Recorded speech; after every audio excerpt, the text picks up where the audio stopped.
Chapter 5, Judicial Review and Parliamentary Supremacy. 5.1, an Introduction to Judicial Review. Judicial review means the courts reviewing laws or decisions. The laws or decisions that the courts review are made by Parliament, government workers, or public-facing bodies. It's different from appealing cases. An appeal is someone asking a judge to re-look at a decision that was made in court. However, judicial review is someone asking a judge to look at a law or a decision that wasn't made in court, but that was made by the government or a public-facing body.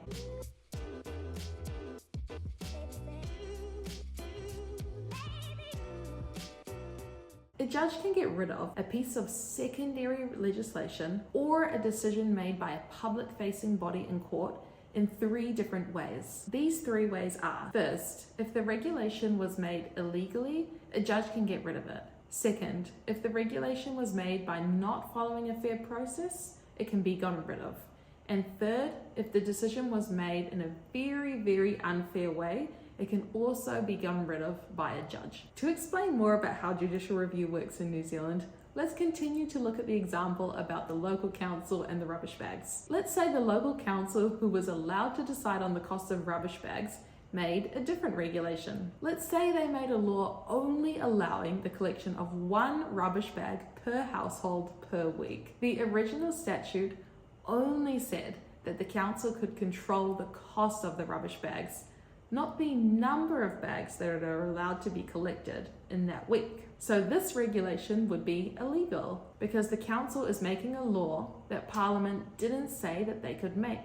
An affected member of the public or the Attorney General on behalf of the New Zealand public could then sue this local council and try to get rid of that law. This is called judicial review because it's asking the judges or the judiciary to review a regulation made by a governmental or public body and say whether it's allowed or not. In this example, a court would say, nope, that regulation is illegal.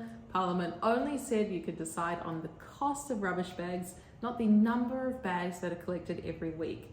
We are going to get rid of this piece of legislation forever. 5.2, Parliament is on top. In relation to judicial review, an important thing to remember is that the courts can never get rid of a piece of legislation or a statute made by Parliament. This is because in the hierarchy of the 3 branches of government, Parliament is on top. The judiciary is therefore lower than Parliament in the hierarchy. Parliament is likely on top because they're the elected officials, so it's perhaps the most democratic option for them to be on top. Anyway, this means that the courts can get rid of secondary legislation if the regulations are illegal or didn't follow the right process, or maybe even if they're very unfair, but they can never get rid of a statute from Parliament. If we compare this to the US, in the US, if any piece of legislation made by their government is against the country's constitution, the judges in the Supreme Court can get rid of that law. So their judges have more power than their government.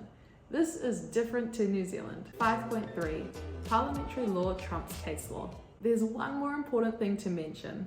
Law that comes from Parliament is always on top of case law. This is again because Parliament is the top branch of government in New Zealand. So if a judge makes a decision in a court that creates a new law, Parliament could make a statute the following day and override that case law. Statutes win the battle every time. 5.4, summary. To summarize what we've learned in this chapter, first, the courts can get rid of a piece of secondary legislation or other decisions made by public-facing bodies in 3 ways. First, if the regulation was made illegally. Second, if it was made by not following a fair process. And third, if the decision was very unfair. 2, statutes can never be gotten rid of by the courts. This is because Parliament is on top in New Zealand. It's the number 1 government actor, making it supreme to the judges. 3, also, since Parliament is supreme, statutes always come on top of case law. We've now looked at case law and statute law in New Zealand. Let's move on to learning about the rules that control New Zealand's government or New Zealand's constitution.